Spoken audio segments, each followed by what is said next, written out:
Salut à tous, on se retrouve pour l'épisode 1955 du Zap Image. On commence aujourd'hui en ce mercredi 28 septembre avec des anniversaires et tout d'abord c'est l'ancien Marseillais, même l'ancien joueur de Lyon, c'est Mathieu Valbuena. Il fête aujourd'hui ses 38 ans, ce joueur maintenant qui joue du côté de l'Olympiakos. Un bon anniversaire à lui. On peut voir aussi tous ces joueurs qui fêtent leur anniversaire aujourd'hui, par exemple Luis Alberto, le joueur de la Lazio, il fête aujourd'hui ses 30 ans. On va parler maintenant de tout ce qui s'est passé hier soir. C'était la dernière journée, on va dire, de la Nations League. Et on revient tout d'abord sur cette énorme affiche entre le Portugal et l'Espagne. Donc c'est simple, l'équipe qui s'imposait était qualifiée pour le Final Four. Et du coup, c'est l'Espagne qui s'est imposée du côté du Portugal. Le Portugal, un match nul suffisait aux Portugais pour atteindre les demi-finales de la Nations League. Et du coup, c'est bien les Espagnols, grâce à Alvaro Morata, la 88e minute de jeu. Donc le Portugal n'a pas eu le temps, on va dire, de réagir. Donc voilà, félicitations bien sûr aux Espagnols. On peut voir les statistiques du match. On peut voir que l'Espagne, comme d'habitude, a eu plus de possession de balles, un peu plus de tirs ou même de tirs cadrés. Voilà, 5 tirs cadrés pour l'Espagne, 1 but. Le Portugal, c'est 4 tirs cadrés, aucun but. Donc félicitations à l'Espagne. Et billet de dernière minute, parce que grâce à cette victoire, comme je l'ai dit les gars, l'Espagne se qualifie pour le Final Four de la Ligue des Nations qui avait perdu lors de l'avant-dernier match contre la Suisse. Du coup, le Portugal était repassé devant eux. Et du coup, là, à l'ultime journée, l'Espagne repasse devant le Portugal. Donc incroyable bien sûr ce groupe. Et le héros de l'Espagne, c'est bien Alvaro Morata. N'oubliez pas qu'en novembre 2021, donc il y a quasiment un an, Morata marque un but vainqueur à la 86e minute pour envoyer l'Espagne à la Coupe du Monde 2022 et septembre 2022. Donc Morata marque un but vainqueur à la 88e minute pour envoyer l'Espagne en finale, en Final Four de la Nations League. Donc incroyable bien sûr. L'attaquant de l'Atlético Madrid, il a marqué un but sur une passe des gars de ce joueur, Nico Williams. Donc déjà il a fait ses débuts il y a quelques jours contre l'équipe suisse. Ça a été une défaite, puis là hier il a joué et c'est lui qui délivre la passe D pour le but de Morata à la 88e minute. On peut voir les unes des journaux en Espagne bien sûr, ça revient par rapport à cette victoire des Espagnols contre le voisin portugais. Donc la une journal A, c'est un final feliz, c'est la même une pour journal marquant, le même mot, la finale feliz. La une journal Mundo Deportivo Bragatazo et Epic en gros en une journal sport bien sûr par rapport à cette victoire des Espagnols contre les Portugais. Et enfin l'Espagne a battu le Portugal en 90 minutes pour la première fois depuis le match des huitièmes de finale de la Coupe du Monde 2010 en Afrique du Sud. Ça faisait beaucoup d'années que l'Espagne n'arrivait pas à battre cette équipe portugaise. Et l'Espagne, les gars, a battu le Portugal au Portugal. Et ça date de quasiment plus de 90 ans. Le Portugal n'avait pas perdu à domicile contre l'Espagne depuis 1934 en match officiel. Donc hier, l'Espagne a battu le Portugal sur son territoire. Ça faisait plus de 90 ans que c'était pas arrivé. Quelques autres photos de ce Espagne-Portugal. On peut voir par exemple le crack Gavi, le joueur du FC Barcelone. On peut voir aussi Pedri contre Diogo Jota. On peut voir Ferran Torres ou même Danilo Pereira. C'est vrai qu'il y avait pas mal de Parisiens hier sur la pelouse de côté portugais. Donc Danilo Pereira, Nuno Mendes ont commencé titulaire et côté espagnol, Sarabia et aussi Carlos Soler a commencé titulaire du côté de cette sélection espagnole. Et pour revenir sur le 11 de départ, cette fois-ci côté Portugal, Cristiano Ronaldo, de nouveau, il a commencé titulaire, en plus avec le brassard de capitaine. Voilà quelques photos de CR7, on peut le voir toujours marqué l'œil au beurre noir par rapport au choc qu'il a eu avec le gardien tchèque il y a quelques jours. Et bien sûr, dépité Cristiano Ronaldo en fin de match, quasiment en pleurs, on peut dire, par rapport à cette élimination de la Nations League. Et CR7, les gars, actuellement, c'est compliqué comme sa situation. Donc, il n'a inscrit qu'un seul but lors de ses 11 derniers matchs, sélection plus club. Sa dernière réalisation remonte au 15 septembre 2022. N'oubliez pas, c'était un but en plus sur penalty avec l'équipe de Manchester contre Sheriff Tiraspol. Voilà, c'est le seul but de Cristiano Ronaldo sur cette saison. 11 derniers matchs, seulement un but. Je crois que c'est jamais arrivé dans la carrière de Cristiano Ronaldo de commencer aussi mal une nouvelle saison. Donc on peut voir les autres joueurs portugais. Donc là, je crois que c'est Bruno Fernandes bien sûr qui est dépité à la fin de la rencontre. Et l'autre match dans le même groupe, c'est entre l'équipe suisse et l'équipe de la République tchèque. Et de nouveau, les Suisses se sont imposés. Ils avaient gagné 2-1 contre l'Espagne il y a quelques jours. Et ils ont gagné de nouveau ce résultat 2-1 hier contre la République tchèque. À noter que Mbolo, le joueur monégasque, a été buteur. On peut voir les stats de la partie. Et du coup, le classement. Du coup, l'Espagne termine en tête devant le Portugal deuxième. Du coup, la Suisse qui avait seulement 3 points, on va dire, avant les deux matchs là. Du coup, ils ont pris 6 points. Du coup, ils repassent devant voilà, cette équipe tchèque qui est du coup reléguée en Ligue B pour la prochaine Nation League. Et du coup, on connaît le final four de la Ligue des Nations et désormais au complet. Croatie, Espagne, Italie, Pays-Bas. Selon vous, qui remportera la compétition en juin 2023? Donc, c'est une question qui a été posée par le Twitter BFootball. Et on peut voir, il y a eu quasiment 3000 votes. Et on peut voir que la plupart ont mis l'Espagne. J'ai mis également l'Espagne. Pour moi, je vois l'Espagne gagner ce final four. Pour l'instant, on ne connaît pas les affiches des demi-finales, mais pour moi, l'Espagne est supérieure aux 3 autres nations. Et du coup, les gars, la France et le Portugal, deux derniers tenants du titre de la Nation League, ne seront pas présents au final four. Donc, c'est vrai que c'est le Portugal qui a gagné la première édition, la France la deuxième édition, puis là, c'est la troisième édition. Il n'y aura aucun, bien sûr. Enfin, ça sera ni la France ni le Portugal qui gagnera cette troisième édition. On continue toujours avec la Nation League. Il y avait aussi, par exemple, dans les autres ligues, donc la Norvège contre la Serbie. Donc, on peut voir que c'est la Serbie qui s'est imposée 2-0 du côté de la Norvège. Vlahovic et Mitrovic, buteur, l'attaquant de la Juventus et l'attaquant de Fulham qui fait un énorme début de saison. On peut voir les stats de la partie. Et Haaland, les gars, il n'a pas marqué parce qu'il a joué hier avec sa sélection norvégienne qui s'est incliné 2-0. Et pour la première fois depuis le début de la saison 2022-2023, Erling Haaland n'a pas réussi à marquer ou à faire une passe décisive dans un match depuis le début de la saison. Soit il était buteur souvent, ou soit il délivrait au moins une passe D lors d'une rencontre. Là, il est resté muet, c'est la première fois depuis le début de la saison. Et côté serbe, les gars, le surprenant Aleksandar Mitrovic, il a inscrit un but. Il vient d'inscrire quand même son 10e but en 9 matchs, toute compétition confondue. Énorme début de saison. C'était hier le duel de grands buteurs. Le premier et le deuxième meilleur buteur de la première ligue. Haaland contre Mitrovic. Donc Mitrovic, lui, a été buteur. C'est vrai que les meilleurs buteurs européens en sélection depuis 2018. On peut voir que Mitrovic, par exemple, au même niveau que Harry Kane, 39 buts. Il fait mieux même que Cristiano Ronaldo qui a inscrit 38 buts depuis 2018. Donc lui, 39 buts avec cette équipe de la Serbie depuis 2018 pour l'attaquant. Mitrovic, ce genre sous-côté. Et on peut voir que lui et Haaland terminent meilleur buteur, on va dire, de la Nation League, toutes ligues confondues. Donc Haaland, c'est 6 buts, une passe D, donc du coup il est en première position parce que Mitrovic, lui, c'est 6 buts et aucune passe D. On peut voir que le joueur de la Géorgie, Kvaratskhelia, donc en troisième position, 5 buts et 3 passes D pour le joueur géorgien. Sinon, on peut voir tous les autres résultats. En gros, c'est les derniers résultats de cette Nation League. Maintenant, c'est fini. Donc voilà, en gros. Et du coup, on connaît, voilà, par rapport aux grosses ligues, n'oubliez pas qu'il y a la Liga, Ligue B, Ligue C, Ligue D. Donc nous on parle souvent de la Ligue A vu que c'est les plus grosses nations. Et du coup ils sont relégués en Ligue B de la Ligue des Nations. Donc les 4 derniers des 4 groupes en Ligue A. Donc l'Autriche, la République tchèque, l'Angleterre et le Pays de Galles. Donc l'Angleterre voilà, jouera en Ligue B la prochaine saison. Et les promus en Ligue A pour la prochaine édition. Donc il y aura l'Écosse, l'Israël, la Bosnie et la Serbie. Donc voilà, tout ce qu'on pouvait dire sur cette Nation League. On continue avec les autres matchs. Hier soir, il y avait un gros match au Parc des Princes hier. Le Brésil contre la Tunisie et les Brésiliens se sont imposés sans souci 5-1 contre les Tunisiens. Donc Rafinha doublé, Richarlison buteur, Neymar buteur et Pedro buteur contre un but de Talbi côté tunisien. On peut voir les stats de la partie, bien sûr ça a été compliqué pour la Tunisie. Tunisie, n'oubliez pas, ça sera le dernier adversaire de l'équipe de France lors des matchs de poule de la Coupe du Monde. Donc le Brésil a plus de 18 tirs, 10 tirs cadrés, 5 buts. La moitié des tirs cadrés ont fini au fond défilé pour cette sélection brésilienne. On peut voir que une journal de l'équipe, ça revient par rapport à cette Seleção. Le Qatar, c'est tout droit. Donc à moins de 2 mois du début de la Coupe du Monde, le Brésil, un facile vainqueur de la Tunisie, s'affiche comme un des grands favoris bien sûr de la compétition pour remporter cette compète. Donc malgré une ambiance tendue au Parc des Princes, Neymar a encore été éblouissant. Le joueur Neymar qu'on va parler parce que Neymar il a commencé de nouveau titulaire.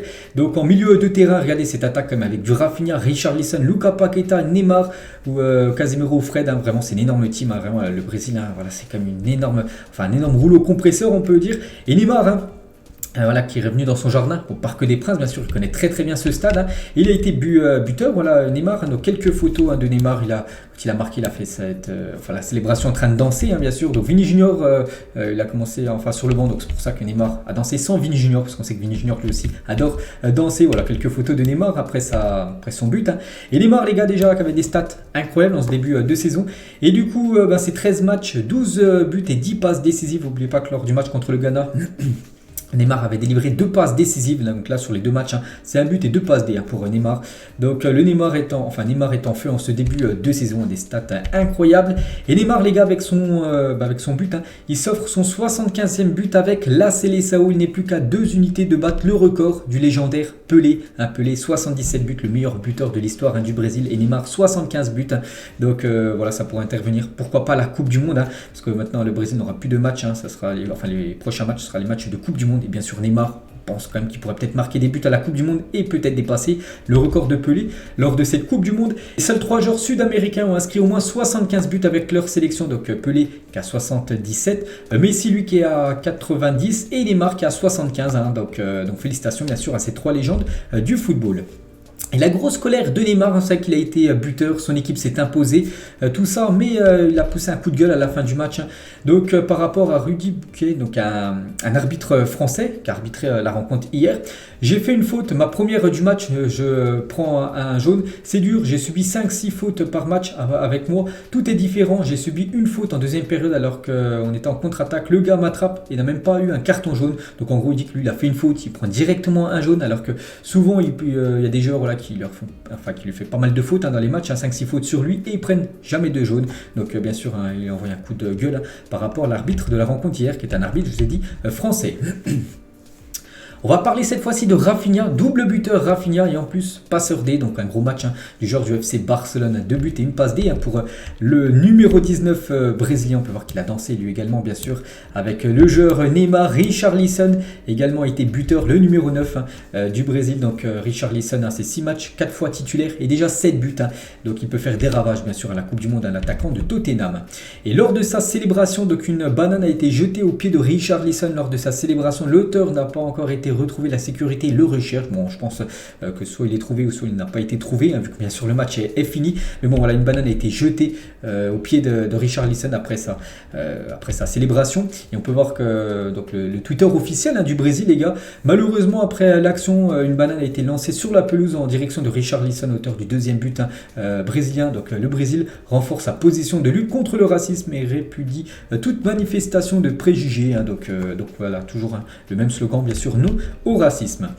On revient les gars sur le football et toujours cette sélection brésilienne. Le Brésil de Tite est invaincu en 2022, donc c'est simple, 8 matchs sur cette année 2022, 7 victoires, 1 nul, 0 défaite, un favori pour soulever la Coupe du Monde bien sûr, voilà, c'est les favoris. Après voilà, ça ne veut pas dire que tu es favori, que tu es obligé de remporter la Coupe du Monde. Et c'est qu'ils ont juste fait un match nul contre l'Équateur, 1 partout, sinon ça a été que des victoires, un 4-0, enfin même plusieurs 4-0, un 3 x 4-0, un 5-1 contre la Corée, un 3-0 contre le Ghana ou même un 5-1 contre la Tunisie. Et voilà, pour vous dire que cette équipe brésilienne est favorite. Mais saviez-vous les gars, depuis la mise en place du classement FIFA en 93, on sait que le Brésil est actuellement en première position. Donc jamais une nation numéro 1 mondiale n'a remporté la Coupe du Monde. Donc une première pour le Brésil en 2022, on verra. Donc voilà, une petite info de plus bien sûr concernant cette sélection brésilienne. On va parler cette fois-ci d'une autre grosse sélection qui peut aussi remporter cette Coupe du Monde, l'Argentine qui jouait son dernier match on va dire de préparation, vu que c'était un match amical contre la Jamaïque, et une grosse victoire 3-0. Alvarez, l'attaquant de City, a été buteur et Léo Messi à la 87e et 89e minute, donc en espace de 2 minutes, doublé pour la Pulga. On peut voir les stats du match. Bon, ça a été très compliqué pour la Jamaïque, seulement 2 tirs, aucune frappe cadrée. L'Argentine, 17 tirs, 8 tirs cadrés, 3 buts. Et on va parler bien sûr de Léo Messi qui avait déjà été double buteur il y a quelques jours contre le Honduras, et de nouveau double buteur. Et il a commencé sur le banc parce que j'ai dit qu'il avait, actuellement il est malade, il a un rhume, Léo Messi, donc c'est pour ça que Scaloni a voulu le faire commencer sur le banc. Donc à la 56e minute, il est entré en cours de jeu, il a joué à peu près à peu près une trentaine, 35 minutes on va dire. Donc buteur à la 87e minute et 89e minute, buteur de nouveau sur coup franc direct. Et le coup franc magnifique de Léo Messi hier soir face à la Jamaïque. On peut voir où il est, Léo Messi dans le petit arc devant juste la surface de réparation, et il a envoyé un petit ballon on va dire qui est passé juste à côté du mur, et voilà, le gardien jamaïcain n'a rien pu faire. Donc incroyable bien sûr, Léo Messi, comme j'ai dit, il est à 88 buts avant la rencontre, donc plus de buts, 90 buts avec la sélection argentine. Léo Messi, incroyable, c'est bien sûr le meilleur buteur de l'histoire de l'Albi Céleste. Et Messi les gars avec l'Argentine sur cette année, donc la Jamaïque, voilà, un doublé hier contre le Honduras il y a quelques jours, 2 buts contre l'Estonie, souvenez-vous, il y avait eu un match amical, donc il avait inscrit 5 buts, je crois, en plus qu'il avait marqué tous les buts de son équipe, puis il avait marqué aussi aussi un but contre le Venezuela en début d'année.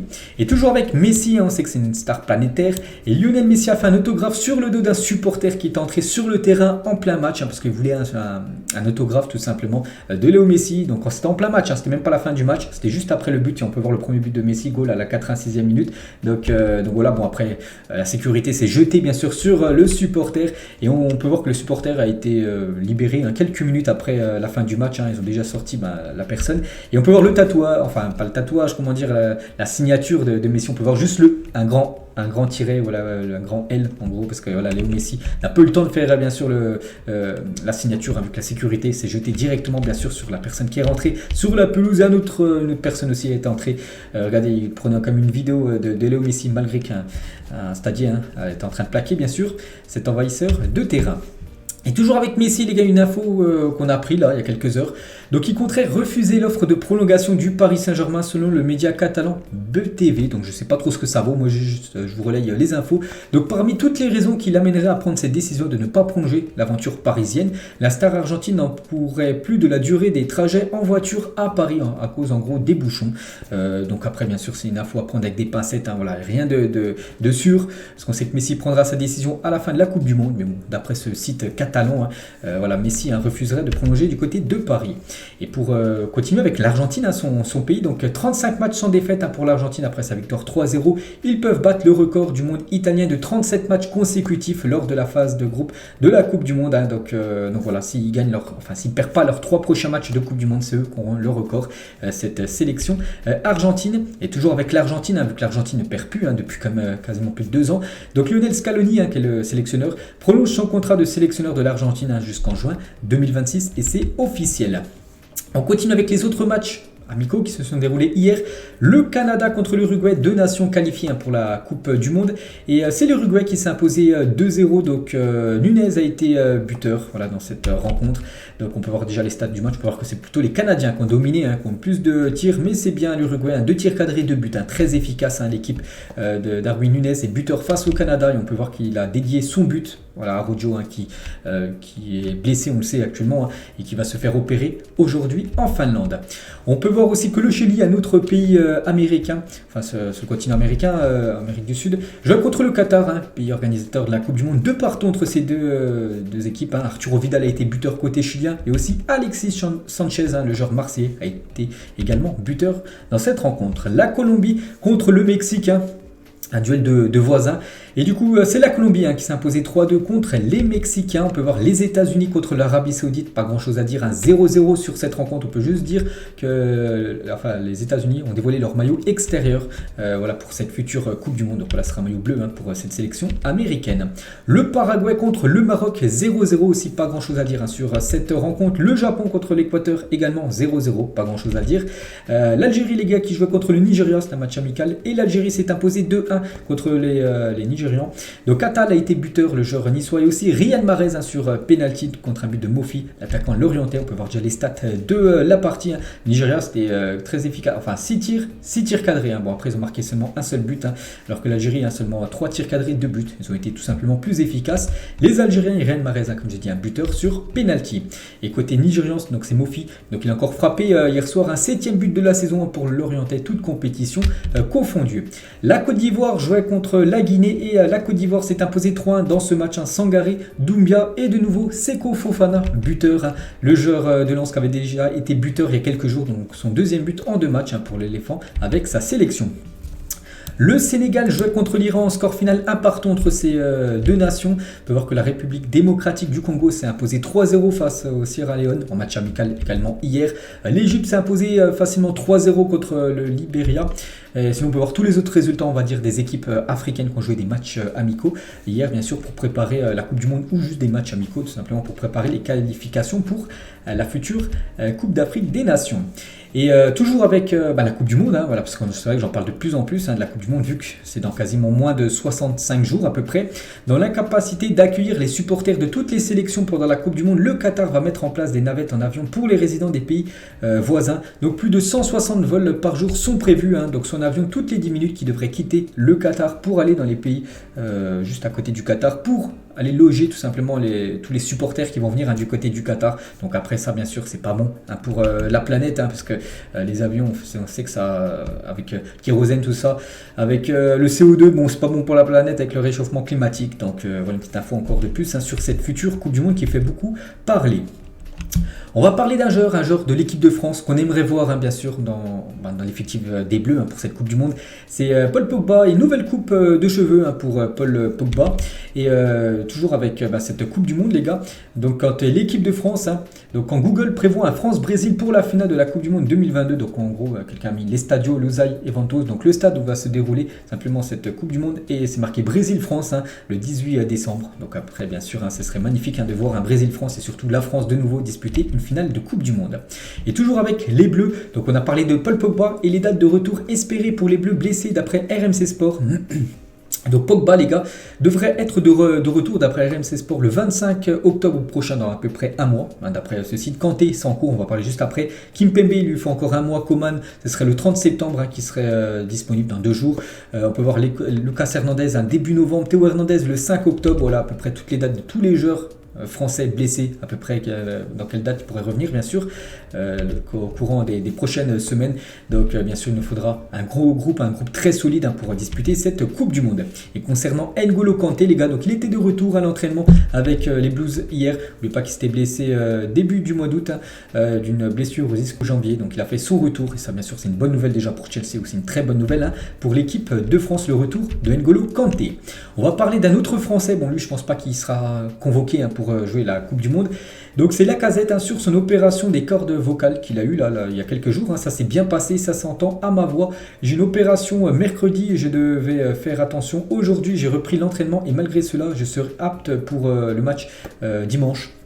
Voilà, dimanche, parce que Lyon joue un gros match contre l'équipe de Lens. On va revenir 4 ans jour pour jour en arrière, donc c'était un 28 septembre. Et le PSG s'imposait 3-0 face au Bayern Munich. C'était un match de phase de poule. Donc rien que cette rencontre, les gars, n'oubliez pas que c'est la dernière défaite du Bayern Munich en phase de poule de Ligue des Champions. Donc ça remonte à plus de 4 ans, incroyable. Ils n'ont jamais reperdu cette équipe du Bayern. Donc voilà, le PSG écrasé, le Bayern 3-0 au Parc des Princes. Et toujours avec, parce que là on voit une photo de Mbappé, donc on parle avec Mbappé, mais cette fois-ci Mbappé à l'époque du côté de Monaco. Il y a 6 ans, jour pour jour, Mbappé faisait ses débuts en Ligue des Champions. Depuis, il a inscrit 36 buts et fait 20 passes décisives en 56 matchs dans la compétition reine. Donc il rentrait il remplaçait tout simplement Bakayoko à l'époque du côté de Monaco. Voilà son visage à l'époque pour le jeune Kylian. On va parler d'un attaquant, un attaquant français, et c'est officiel. On va lui envoyer beaucoup de force parce qu'officiel, Loïs Diony souffre d'une rupture des ligaments croisés. L'attaquant angevin s'est blessé à l'entraînement, donc terrible blessure. On sait que les ligaments croisés, c'est peut-être la pire blessure en tant que footballeur. Donc là, c'est quasiment 6 mois d'indisponibilité pour Loïs Diony. Donc on lui envoie bien sûr beaucoup de force, bon rétablissement à lui. Lui également blessé, c'est un joueur de Barcelone. Le Barça actuellement, c'est l'hécatombe. Le Barça annonce qu'Hector Bellerin s'est également blessé à l'entraînement hier au niveau du solaire de sa jambe gauche. L'Espagnol s'ajoute à la liste de blessés des Blaugrana, Depay, Araujo et Frenkie de Jong. Ça qui a eu beaucoup de blessés du côté du Barça. Avant la trêve internationale, les gars, il n'y avait aucun blessé. Et là, on peut voir que Dembélé, Dembélé c'est une gêne. On ne sait pas si c'est une blessure. On verra s'il sera dispo ou non contre Mallorca samedi. Koundé, Depay, de Jong, Araujo et du coup maintenant Hector Bellerin. N'oubliez pas que le Classico est dans moins de 3 semaines. Des nouvelles de Youssef Bellali, je vous ai dit hier qu'il allait certainement dans les prochaines heures résilier son contrat avec l'équipe de Brest, donc il devrait rejoindre les Émirats Arabes Unis d'après Foot Mercato. Et quelques infos de plus sur Youssef Bellali qu'on a pu apprendre aujourd'hui tout simplement. Donc il aurait laissé sa maison de location à Brest dans un état déplorable. Cela nécessite 50 000 € de travaux de rénovation par rapport à ce qu'il a fait tout simplement dans cette maison. Donc les matelas ont dû être changés, les sols ont gondolé, donc le chauffage est en permanence à 28 degrés. Donc mégots dans la baignoire, porte arrachée. Donc comme j'ai dit, 50 000 € de travaux pour les propriétaires qui ont loué tout simplement la maison. Je ne sais pas si c'est une maison ou un appartement, bref, à Youssef Bellali. Et toujours avec lui, d'après Brest On Air, donc avant un stage de pré-saison, donc là en début de saison. Donc Youssef Bellali est attendu par le stade brestois pour passer divers tests médicaux seulement selon Brest On Air. Donc l'international algérien a envoyé son cousin à sa place. Donc voilà une info de plus concernant le joueur algérien. On va parler cette fois-ci du joueur néerlandais Mohamed Ihataren. Donc la Porsche Panamera de ce joueur a été incendiée cette nuit, dans la nuit la dernière. La police soupçonne un incendie criminel selon le journal Telegraph, c'est un journal néerlandais. Des rumeurs indiquent qu'il recevait des menaces de mort du milieu de la mafia ces dernières semaines. Donc voilà une petite photo du joueur qui évolue, je crois, du côté du PSV, si je ne me trompe pas, et voilà, devant sa magnifique voiture qui a été incendiée. Donc voilà, une petite info concernant ce joueur. On va parler de ce joueur, les gars. Je pense les plus jeunes, je ne sais pas si vous connaissez, les plus anciens doivent connaître ce joueur à l'époque du côté de City. Fabien Delph annonce mettre un terme à sa carrière de footballeur, bonne retraite. Cet ancien joueur, bien sûr, de City, et lui aussi, les gars, il annonce mettre un terme à sa carrière de footballeur. C'est le Nigérian John Obi Mikel. On peut voir dans tous les clubs où il a évolué. Donc c'est vrai qu'il a évolué quand même dans une grosse équipe qui est Chelsea, sinon quelques équipes, on va dire, voilà, c'est pas non plus des énormes teams. Bon, il y a quand même Trabzonspor qui est pas mal, Middlesbrough FC, une équipe, je crois maintenant qui évolue en deuxième division anglaise. Sinon Stoke City, sinon voilà, où il a été plus performant, bien sûr, ça, Chelsea, Nigeria, il a joué plus de 80 matchs avec la sélection nigériane. Et du coup, son bilan à Chelsea, les gars, donc 11 saisons, 372 matchs, c'est vraiment, il a passé le plus de temps, bien sûr. Donc il a remporté, n'oubliez pas, la Ligue des Champions 2012, la première de l'histoire de Chelsea, une Ligue Europa et aussi 2 fois la Première Ligue. John Obi Mikel, donc bonne retraite à lui. Et toujours avec son ancien club, voilà, cette équipe de Chelsea. Donc Chelsea n'a pas encore dévoilé son nouveau 3e maillot. FIFA l'a fait à sa place, parce que vous savez que FIFA, bon, il sort officiellement après-demain, dans 2 jours, le 30 septembre, il y en a qui ont déjà FIFA. Si vous prenez Chelsea, donc il propose les 3 maillots. Le problème, c'est que le 3e maillot, ce maillot de couleur, pas de couleur blanc, bref, donc il n'est toujours pas en fait dévoilé officiellement par le club. Et bon, on le savait déjà depuis longtemps, bien sûr, que c'était ça, ce 3e maillot des Blues de Chelsea. On va parler de Ricardo Kaká. Donc il a terminé le marathon de Berlin. Donc le Brésilien a parcouru quand même 42 km à 40 ans, le tout en 3h38. Donc félicitations bien sûr au Ballon d'Or 2017, maintenant qui on va dire en retraite, tranquille. Donc il a participé au marathon de Berlin et il l'a fini déjà, parce qu'il faut les finir, les 42 km en 3h38. Donc une petite info concernant l'ancien joueur de l'AC Milan ou même du Real Madrid. On va faire un petit retour en arrière, on va faire un retour sur la saison 2011-2012, complètement folle de Van Persie avec Arsenal. Donc c'est simple, donc toute compétition confondue, c'était plus de 37 buts, 13 passes décisives pour l'attaquant néerlandais. Donc il y a un départ totalement réussi du côté de Manchester United la saison suivante, bien sûr le légendaire Robin Van Persie. On va parler cette fois-ci du numéro 7 du côté de Manchester United. Vous savez que maintenant ce numéro 7, avant c'était le numéro 10, vraiment tout le monde voulait dans les équipes. Maintenant c'est souvent le numéro 7 vraiment qui est convoité par beaucoup de joueurs. Et en coulisses, 2 joueurs de Manchester United se battraient déjà pour récupérer le numéro 7 de Cristiano Ronaldo quand il va quitter le club, CR7. Parce que voilà, il a failli quitter Manchester l'été dernier, du coup ça s'est pas fait. Ça peut se faire peut-être en janvier ou même l'été prochain. Et du coup, comment dire, Sancho et Anthony aimeraient récupérer ce mythique numéro 7 du côté de Manchester United. Et on finit les gars aujourd'hui et on revient sur la National League, les qualifiés pour le Final Four. Donc j'ai dit Croatie, Italie, Pays-Bas et l'Espagne. N'oubliez pas que les phases finales lui a déterminé, on ne sait toujours pas où va se dérouler. Ça sera dans un des 4 pays. Donc ça sera du 14 au 18 juin 2023. Et voilà, une question très simple. Ton favori c'est, donc pour toi, qui remportera cette édition de la 3e édition de la Final Four? Donc moi je l'ai dit, pour moi ça sera l'Espagne. Après peut-être vous, c'est une autre nation. Donc voilà les gars ce qu'il y avait à dire aujourd'hui. J'espère que ça vous a plu. On se retrouve demain pour le prochain numéro. Bon mercredi à vous et à plus tard.